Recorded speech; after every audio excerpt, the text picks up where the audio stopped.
Welcome to Geordie Lass and Doc Sass. One day, a Geordie and a Canadian walk into a bar and decide to start a podcast about relationships, and what a topic that is. No subjects are off limits. Get in touch today with us at geordielass.com or email info@geordielass.com and let us know what you think and what we should talk about. Welcome to the podcast. Hello, welcome. Hi. Hey, everyone. Hello. Hey. Good morning, good afternoon, good evening, wherever you are today. Oh, God. I'm not sure what's going on with me. I don't know if it's because the sun's out. I'm feeling a little bit frisky. Oh, my. Are you? Oh, my God. Not frisky in the way that you would think, but... Oh, God, I love it. I realise what I said there to Anna. Yeah, don't get me started. Don't, Sarah. No. I said to myself, I'm going to be so well behaved today. Today But the I'll be mostly misbehavior, the naughty is just always on the little bit on the edge. You can't help yourself. I can't. All right. I cannot. We accept you. Thank you, Sarah. Wholeheartedly as you Oh, are. thank you so much. Oh, it's wonderful. So tell me more about this springtime friskiness business that you're experiencing. I don't know. I feel like I'm on the cusp of something, but I don't know what I'm on the cusp of. Like an astrological something? I don't know. I don't know if it's just the spring, the sunshine, the Ooh. lovely weekend I've had. I don't know. I feel like there's something new beginning that's going to be great. Oh. But I don't know what it is. Oh. Oh. There's a twinkle in your eye and this glow in your face that I'm believing it. I did have beautiful, lovely pamper day yesterday. Went for some nice spa treatments and went out for a nice dinner afterwards. And went for a nice walk on Saturday. So I've done lots of replenishing things at the weekend. So maybe that's it. Oh, lovely. Oh, wonderful. Yeah, actually, it was this signature one of the last days of winter in Toronto where the sun comes out and it's gorgeous and the entire city lands up on this one street to kind of just walk around, be seen and see, carry their lattes in their hands. And as always, it's a very, very signature Canadian move is most people are still in their winter jackets and hats and such. And there's always one girl who's got that tiny skirt on. And she's the one introducing, or she's beckoning spring, right? She's like, come on. So she's pulling a big one for everybody. So she was kind of and it was windy as shit yesterday. And so she's toddling along and she's sort of self-consciously pulling her skirt down, both out of modesty as well as just freezing her ass off. And I was like, you go, girl, because without you, the summer will never come. So thank you for your sacrifice. We need that one token chili person to bring on the sunshine. Oh, we need that 16-year-old who's like, oh, March in Toronto. Yeah, definitely time for the short skirt. So cute. Love it. I used to be that girl and I still will be and am that girl. Just not this season. Yes. Oh. Yeah. So spring is in the air. Mm-hmm. Glad to hear it. So, all right. So with this spring friskiness, do you have any frisky relationship news from the correspondence desk? Well, not quite frisky, but informative, shall we say. Okay, I can do that too. Okay.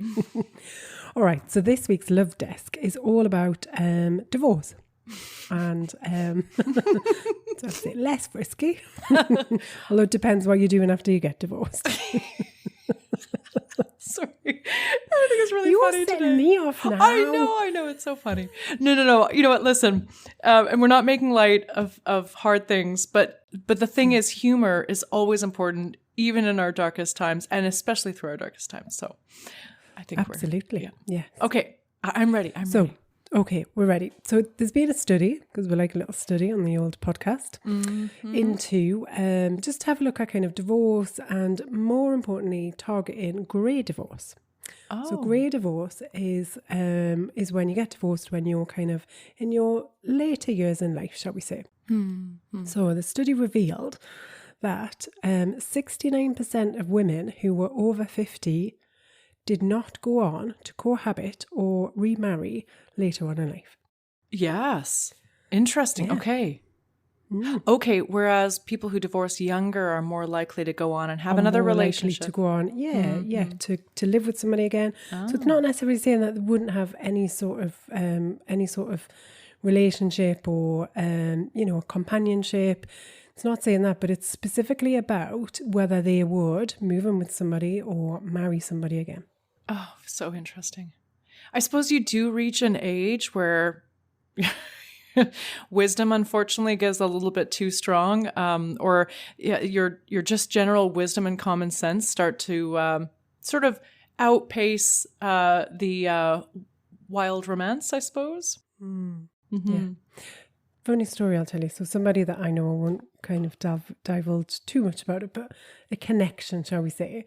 They got divorced and they were in their later life and their kids were kind of more grown up, and he had met somebody else and they moved in together, and within 8 months, 12 months, he had moved back out again. Oh, wow. Now, move back out. Were they still in a relationship or did they break up? So they stayed in a relationship, but he no longer stayed in her place. He physically moved everything back out again after he'd moved in. Yeah. And got his own place. And they're still in a relationship today. This was like, I don't know, it must have been 5-6 years ago. And they're still in a relationship today. But for them, the kind of living together thing just wasn't going to work. So it kind of backs up the evidence a bit there. Yeah. Yeah. Yep. Anecdotally, yes. My mom, she said that the one thing that might have saved that disastrous relationship is if they had townhouses. She was like, I could totally live with your dad if we had separate places, somewhat sort of nearby. She's like, I could have totally done a townhouse concept. But yes, long story short, she has not cohabitated with anybody, much less even go to coffee with another man, lest their genitals start bumping in the coffee shop. She was like, I'm not going to take any chances of any relationship happening ever again. Oh. Yeah, no, she's like, she loves her independence. She loves living by herself. Yeah. Growing tomatoes and weed up on the top floor of her south-facing place in Vancouver. Yeah, she's like living the life. Yeah. There's no cohabitation that could beat what she's got.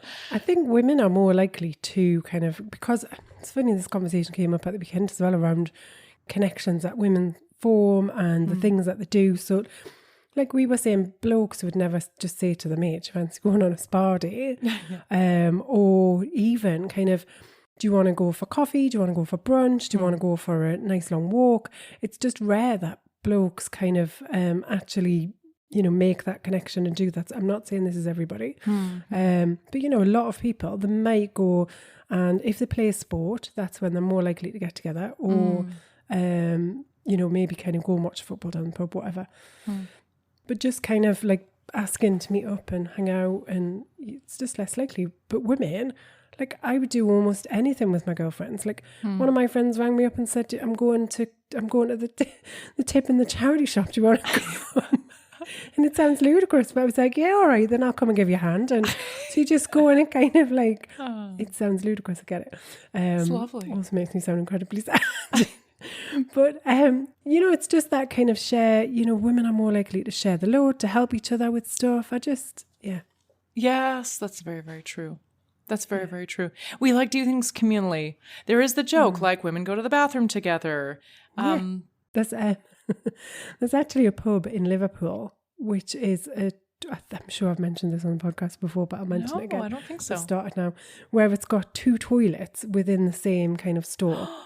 So that 2 girls can like sit there and gossip together? Yeah, so you can have a pee and you can have a chat at the same time. Oh my God, it's perfect.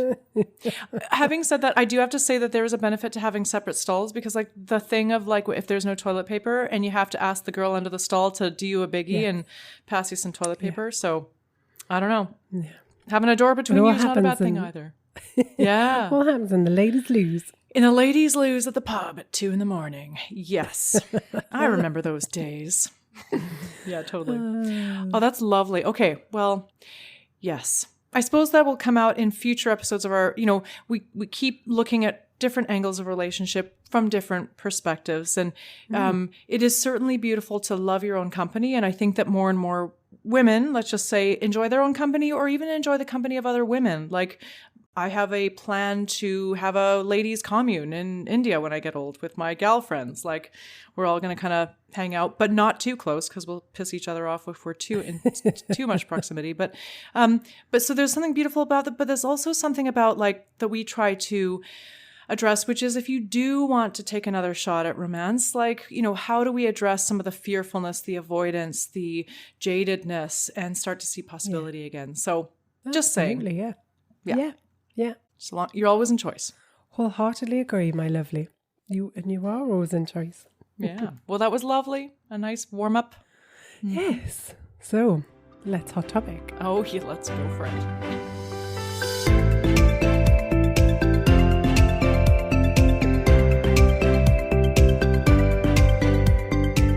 Today's hot topic: recognizing strengths in your relationship. Yes, as opposed to recognizing the weaknesses, which we tend to be a little biased on.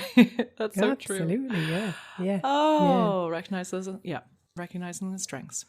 So it's interesting, isn't it, if you ask somebody the question, kind of, what do you think your strengths are? Either your strengths, or what do you think your partner's strengths are? What do you think your strengths are together? People really struggle to come up with the list. Yeah. If you ask somebody, what do you think the challenges are in your relationship? Where do you think it is that you're kind of falling short? Oh, my word. A litany. It's really, really easy to come up with a list of all the things that you don't like that, your partner kind of does that, bugs the hell out of you. Or how they don't measure up to Sally's partner or Johnny's partner. Somebody once said to me, kind of, so tell us, obviously we moved in together more recently, everyone's super fascinated about how we're getting on and how things are going. So they love to ask the question, like, particularly kind of my partner's friends, because I think it's kind of boy humour thing. So they love to ask kind of, so what is it that he does that drives you nuts? What is it he does that like you really don't like? So my only retort was breathing. Oh. Which clearly isn't true, because I do quite like him breathing. Oh, lovely. How romantic. Yeah. I love that you refuse to put oxygen into the negative, because that's where we all go. And you're like, let me tell you instead what makes me really happy about him. Yeah. What is a real positive and what's a positive about our relationship and a strength. Yeah. It is so true. Yeah, so this is such an important topic, and it's something that I don't think we discuss enough. I don't think it's something we focus on enough, and I don't think it's, something that we really sit down, reflect, and in that kind of self-reflection of understanding maybe what's happened in the last 24, 48 hours that we can see as a real strength, then helps to fuel some of that recognition of future strengths as and when they come up and arise in the relationship. Yep. Gosh, I'm still stuck on like, if I'm asked like, what are the strengths of your relationship? It's so funny how we give just lackluster energy to thinking about positives, and we'll always frame them in the negative of like, well, I'll think back to my last relationship. Okay, well, at least he picks up his socks. At least it's not as bad as Barry was. Yeah, that's, honestly, and it's really sort of a half-hearted, well, I guess, but let me tell you, and then it can often be like, but I really want them to change this. And I'm really disappointed about how they're not like that. And I see my girlfriend and her partner is always doing, buying flowers for her and kissing her out in public and putting her, all the things. Yeah. So when I coach and I present quite suddenly my clients with the blank slate, like, tell me what's good, tell me what's possible, tell me what you dream about. And it's met with this stunned, like, oh, I don't know, maybe I'll think about that. And I say, no, I'm going to challenge you to do this work now, because you're always going to put this off because it feels so hard. Yeah. So where do you start to think about the positives, the strengths in your relationship? Well, I think the first thing is to really recognize that this is a challenge, and it's a challenge because we're naturally, we've got this negativity bias within us, which means we are programmed to look for the things that aren't working, the things that we, potentially perceive as a danger or a threat to our kind of, ourself and our existence and the environment that we're in. So we're naturally trained to look for that. So we're on hyper alert for it. So it's really important to understand that, because it helps us to frame and give some context to the reason why it's quite tricky to focus on the strengths of your relationship. Yes. I like that. It's important to understand the current that you're swimming up against, and it's a strong negative current. Yeah. So, I would start, like anything, any sort of change or pattern of behaviour that you want to unpick and undo. It's always best to try and focus on some little small things that can help you to then kind of move forward. We've talked before about habit stacking on the podcast. So how do we connect a habit to another habit that we're already doing to give us this ability or kind of, scope and hope that we can start to change a pattern of behaviour. So if we want to start focusing on some of the strengths in the relationship, it could be quite nice to do a little mini morning reflection when you're making your cup of tea. So starting to think about, although I'm sure I've mentioned a lot of mini reflections while having a cup of tea. Yeah. So now your cup of tea making's probably about twice as long as it used to be. But just thinking about kind of, in the last 24 hours, what are some of the things that have happened that have been a real strength? I think the other thing that's really important is to just start to point out some things to your partner when you notice them. So we had a conversation yesterday where there was something I was struggling with. We had a really deep conversation about it, and my partner really helped me with that. And I woke up this morning and I just thought, I'm so grateful that he helped me talk through something that I was finding challenging.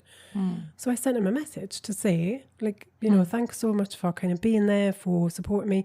So that's like a classic instance where, there's some real strength in the relationship because you're able to communicate with each other. You're able to be vulnerable, open up, share some things that you're finding a kind of bit of a challenge. You're then able to seek some solace from your partner, and they've listened to you. They've kind of taken on board what you're saying, and then they've offered some kind of, whether it's words of advice, encouragement, support, whatever it is, being your cheerleader, kind of all those things, lovely things that we talk about on the podcast. And there's a real then kind of moment of strength in that connection in that moment. And by being aware of it, so you've noticed that it's happened, by acknowledging it, and then saying thank you or sharing some of that observation back with your partner, we start to really get into a mindset of actively looking for the things that are positive and good and then sharing that back. Oh, yes. Oh, actually, in the spirit of gratitude, I witnessed something so beautiful on a call where I was speaking with a client, and he said something like he's running through some real issues at work and so forth. And then he mentioned as an opportunity for the relationship, he said, look, I really do. I love speaking with my wife around this because she is so smart. She is so incisive. She can understand sort of the nuances of the politics that I'm going through. She's got great advice. And he said, and actually it's a really great opportunity for us to bond, and also because they have a young kid. So it's like, we are able to step out of the minutia and the transactional elements of just like who's getting the diapers and, kid needs to be fed and that sort of thing, to have like a deep discussion about like navigating a promotion opportunity at work. Yeah. And that's where you can reconnect on the things that you appreciated and desired about each other in the first place. So it was just such a win moment where we were coaching around career, and he mentioned, gosh, this is something I'd love to kind of, I've been bouncing off my wife. And it was kind of like a career and relationship coaching moment at the same time. Just beautiful. Yeah. So that was actually an acknowledgement of the strength of a relationship right there. Just laid it out. Love it. And it's for him to go back and share that acknowledgement with his wife, isn't it? To say, actually, this came up during the session today, and I just want to tell you how much I appreciate you, because that's the other thing we often do is we tell other people the things that are good or the things that have happened, but how often do we share those back with our partner to say, kind of, I really appreciated what you did there, or that felt like a really beautiful, lovely moment that we've shared, and I'm just so grateful that I've got you and that we've got each other. And every time we kind of solve some of these little challenges in life along the way, or we kind of, seek support and advice from a partner. And as you say, we're creating that bond, that moment of connection, but we're also reaffirming the fact that we can trust each other. And that gives some great weight and longevity to the relationship when you've got that, and you can build that up even more over time. Yeah, totally. Gosh, man, I'm going down like a a real inquiry about trust, and trust is so important. When it's fractured and broken, it is devastating. But building up trust comes in many different directions. It's not just absolutely not sleeping with other people. It is so much. It's being there for when recognizing a moment when your partner really needs you, and stop and being present and putting other things to second priority to make them your first priority. That's an incredible way to build trust. Absolutely. Can I count on my partner, and can my partner count on me? Yeah. Gosh. Word. Totally getting behind this. Yeah. Totally vibing with this. Yeah. Yeah. This is just so important. Yeah. So yes. Okay. So we'll talk about habit stacking, because that is important. We use it all the time in coaching in terms of increasing the moments of recognition of the strengths of your relationship and swimming against that strong current of negative bias. Yeah, so when we want to change a behaviour, it's important that we set some sort of intention. We've got something that we want to go after. We explore why that's important. So, what's the reason behind it? Why is this important to me, and why is this important now? We look at some of the challenges. So what is it that has got in my way kind of previously? How have I not been able to achieve this? And then you want to put in some sort of accountability. So you want in there something that helps me stay accountable to my intention. So if my intention is every day to recognise something that's a strength in our relationship, and to start to build on that and kind of over time open up and discover more strengths, or work on areas, to make them become a strength. So it's not... The reason why we start from a strengths-based approach is because it's important to recognise that these things are possible. Rather than just, if we focus all the time on the things that aren't going right, it just seems like it's a mountain to climb. But as we start to recognise strengths, we then start to kind of build upon them. And we say, okay, what else might I want to kind of become a strength? So we start to set the intention to look for strengths, to identify them, spot them, share them. If that's the beginning of it, then we kind of move on. Once we start to get that into a regular routine and rhythm, then we maybe kind of expand that, and we say, okay, well, maybe something that's not so much of a strength today, but I'd like it to be more of a consistent strength. And it might be showing respect to your partner, as an example. And then you kind of, again, you lay down the intention, you work out exactly, why it's important, how you're going to get there. And then that personal accountability bit is just, how do I get it into my everyday rhythm, everyday routine? How do I know that I'm going to kind of do it? So, it's setting yourself up for success. It's making sure you've kind of laid the groundwork. And the reason that we use habit stacking is because if something's already a habit and you're used to doing it, then it's really, really good to tack on something that you want to change and introduce a new positive behaviour. Oh gosh, you've got it. And a lot of people who maybe in the first 6 months to 2 years of their relationship might be like, I don't know what they're talking about. Me and my partner are special and different. I finally found the one. We have no problems. We are all strengths. And here's the things, like, he likes my favorite songs, and he comes and picks me up after my night shift and waits for me and all this lovey-dovey stuff, right? And we're like, yeah, cool your cool your heels there, girl. Yes, but this is actually speaking to the people whose sort of love-struck honeymoon phase has passed, and we're no longer riding on oxytocin and dopamine, although oxytocin is something that beautiful gestures and positivity keeps being fueled even on the long term. But essentially the dopamine hit of newness has worn off, and you're now at a place where the negative bias has crept in. So just saying that unless you tend the garden, everybody will reach here in a relationship. No relationship is immune. But this is the thing, right? If you're in a really fantastic place and you feel really buoyed up in your relationship, that's brilliant. But it does become about maintenance. So how do I maintain this level? Yeah. Which is why it's still important to think about, okay, what are the strengths and how do I want to make sure that they carry on being a strength of ours? What effort do I need to put in? How do I need to kind of share that with my partner? How can I still recognize the effort that they're putting in and make sure that we can maintain this connection in the same way? Well, and I think everybody like myself who is looking at a second take at the long-term relationship situation, we are committed to saying, I'm not going to Oh, hopefully not.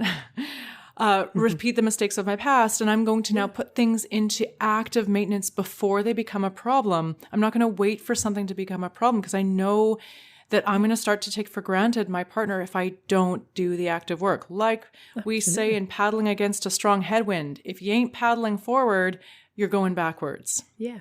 Yeah. Everything can relate to being on the water.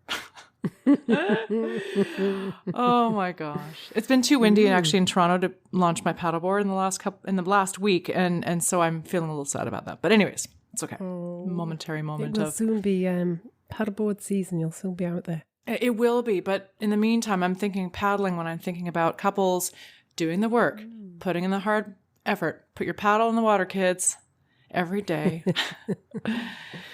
Yeah. Just keep paddling. Just keep paddling. Yeah.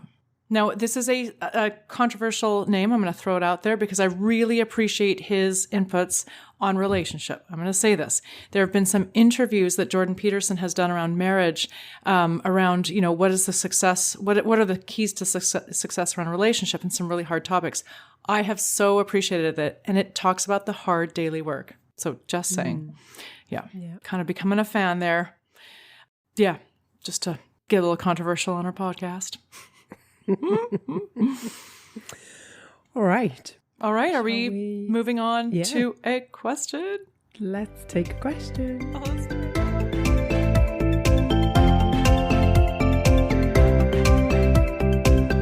Okay, today's question. I've been with my partner for nearly 10 years. We have 2 young children together. Everything was going great until lockdown. He then became really depressed and didn't seem to care and was generally very angry with life. He started ignoring and avoiding me. We broke up a little while ago, but now we're back together. And we're living back together again. He's had some help, but it isn't really kind of that great. We're barely speaking to each other, and we get very annoyed and snappy with each other, which turns into an argument. He says he really cares about me, but I feel like he's only here for the kids.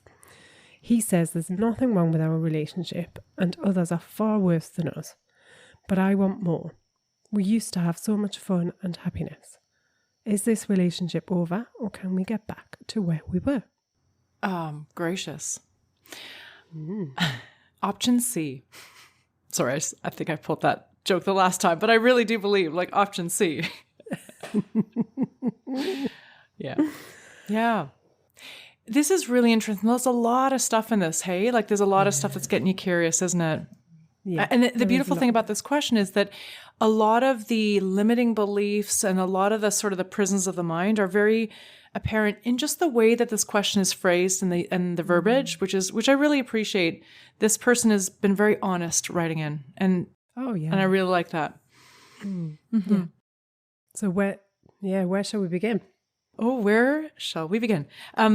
I am curious about, let's, in no particular order, let's start at the very end. This binary, are we doomed, or will we get back to the rosy fields of the fields of gold in Sting's song of our early years? Yeah. And that's what gets me a little bit well, what if I were to say that what if I were to say that your happiest path might be neither? Yeah. So where do you stand on tackling this? It feels like there's a lot of really heavy energy in the question for me, and the whole situation feels like I can only imagine that the environment that they're in just doesn't feel that great, and there isn't any kind of certainty or certainly on the part of the person writing in, it feels like they don't have any certainty. It feels like they there's some frustration there. They really want things to be different. They're just not, and they don't know how to tackle it. So that kind of real feeling of being stuck, being trapped, kind of all of that is coming up. And that is destructive energy. It's hard work. It's exhausting. It really, really kind of drains your energy levels when we're in that situation. I think on the other side, there seems to be a kind of almost an acceptance. So they're at very different stages in terms of how they're viewing the relationship. So for one person, it feels very much like this is hard work. This isn't what I signed up for. Where's my joy and happiness? Bring back the love, please. Thank you very much. On the other side, it's kind of, we're okay. There's nothing wrong. We're, you know, maybe the conversation is kind of, look, we've got two young kids. This is just life. This is what everybody goes through. So there's the expectation or the needs and desires from the relationship are they're pitching at very different levels. Yeah. Oh, yeah. Yeah, that is very, very true. What do you have to say about, well, again, it's only perception because we're only speaking with one person. What do you say about the view of the partner, or at least how that's perceived to us, is like, we're fine, this is fine. Where do you think that is distorted?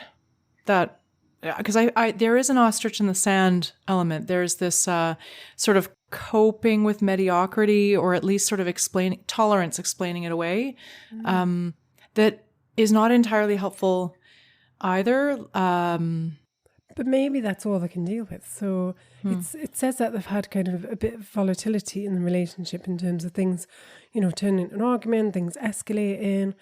Maybe part of that coping mechanism to step away from that is to say, look, you know, we're good, we're grand. Let's just focus on the things that we need to do. Let's focus on putting one foot in front of the other without kind of raising to those levels of volatility again. I just want an even keel. I don't want to upset the apple cart. I don't want to start digging. Right now, I just want to keep motoring forward, because that's the thing that's going to keep me where I need to be and to stop us from, in their mind, kind of slipping back into some of those patterns. Which may be fair. I think the mistake we make is that one person decides to tolerate and just sort of, as we talk about in energy leadership, that level 3, tolerating and smoothing over. But that unilateral decision can really, really hurt the other person who doesn't understand sort of there's been no consensus building around that. And the other person feels really invalidated. They're like, I'm not happy. We're not how we were. I don't understand why we're not how we are. Yeah. And I just see you kind of gaslighting me, you know, because, and I get it that one person says, look, it's all I can do right now just to kind of keep the boat afloat. But gosh, wouldn't it be nice for these two to have a conversation so that one says, look, I mean, I understand you're unhappy. We're not optimal, but for now, this is all I can handle. I mean, that's something you can sink your teeth into if you're a partner hearing that. Yeah, totally agree. Yeah. I can't argue with that one. Yeah. So with the person, you know, we only have one person to work with here. So how do you how do you validate their real hurt, frustration, and increasing sense of like chaos and gosh, what to do, right? Like helplessness. I hear helplessness. Yeah. And how do you coach that, sort of knowing what they might be reckoning with on the other side? I think whenever we're in that space where things just feel like they're impossible, and I feel like there's no hope, and I feel like I can't move beyond this stage, and I don't know where to go or what to do. Whenever we're in that kind of hopelessness stage, it's really important to boost our own energy levels, physically and metaphorically. So we need to think about kind of, how can I nourish myself? How can I shift the focus away from this kind of feeling of being trapped and like I've got nowhere to go? How do I shift the focus away from there and focus on something that's going to be more nourishing to myself and the relationship as well? Because we need to be in a place of kind of a real kind of strength, of having a wider lens to be able to see things through. We need to be open to other possibilities and open to hearing some of the conversation that comes back when we start asking questions. And I don't know that this person would be in that space. So I would imagine if you have a conversation now, that conversation's very much going to be kind of, you know, what are you going to do to fix this relationship? You're not listening. You know, you're not putting any effort in. I can imagine it's going to be very accusational, as opposed to, and no matter what comes back. So even if the other person's quite calm and just relays back their kind of how they're feeling and how they see the world, I can't imagine that that's going to fall on receptive ears. So we've got to be in a space where we've got kind of a certain level of calmness, of acceptance for where we are. We can't change it. So I'm hearing a lot of frustration in here. I want to turn back the clock. I want to be back where we were kind of 5-10 years ago, I don't want to be here. I don't know how I got here, and I don't want to be here. I don't like it. I want you to hit rewind on this movie. Thank you very much. Yeah. Like, and that just ain't impossible. It is. It is. So, you don't stand in the same river twice, unfortunately, and fortunately. So we've got to be able to accept that this is the situation, this is the here and the now. And then we've got to be in a place where we're open enough to start asking some questions and to provoke some conversations. But we've also got to be willing to hear what comes back. Oh, shit. Yeah. Oh, my gosh. Yeah. And often we're not, right? No, and we pick the wrong times, right? Like, totally, yeah. 3 pints in, half a bottle of wine. Let's hash it out now, shall we? Oh, right. Or hashing it out around an acute issue where something was just flared. I was just coaching somebody who he noticed, he's like, I never get to say my piece. You know, my partner's always able to rectify the record, but I'm not able to ever say. But the choice of situation is when that other person is triggered and upset. So of course they're not going to be open. Again, out of sight, out of mind. Usually when there's no conflict, we just put things away, put our head back in the sand and just being transactional again. So this kind of conversation is worthy of a planned Sunday afternoon. There isn't an acute crisis, or we're not acutely mad at each other, and we get to sort of zoom out with some rules, right? Like you get to say your piece for a minute and then I get the talking stick. Yeah. Absolutely. Yeah. Some of the, suppose that links up with the hot topic, which is it may be helpful here to pepper your perspective with a bit of like what's positive in our relationship and what are the strengths. Because man, is this a time where you're thinking all negative. Absolutely. Fatalistic. Yeah. Absolutely. Mm-hmm. Yeah. I've got a meditation track as well. I'll put a link in the podcast notes. Which is all around kind of your love story. And the meditation kind of guides you through kind of that reminiscent and just going back to kind of why you fell in love. And it can be really helpful when we're trying to identify strengths, but also in this situation where we're kind of lost sight of who we are and we don't really know anymore and we just feel like we're stuck in the kind of quagmire. Then listening to this track can really help. So I'll put a link in the show notes. Got it. Sounds great. Oh, yes. All right. Yes, I'm feeling fired up. She is ready to go. It's like the old hair club for men, right? The guy used to come on TV and he was like, I'm not only the president, I'm a customer. And I can solidly say I'm not only a co-host of this podcast, but I'm also a customer and audience member of its good advice. Hey, aren't we all, my love? Aren't we all? Oh, gracious. We are all students and teachers in this lifetime. We certainly are. Feels like we're getting into the philosophy nighttime hour, which we keep threatening our listeners that we're going to do one day. Yeah, one day. By candlelight with a bit of bourbon. Man. All right. Well, I think we've had enough fun. We have had enough fun. And in the springtime friskiness. Time for me to fill my belly. Oh, yes, you've got it. All right. Well, may you eat well tonight. Yeah. And I will see you on the other side. Till next time. So that's it for another week of Geordie, Lass and Doc Sass. We hope you've enjoyed listening as much as we've enjoyed chatting.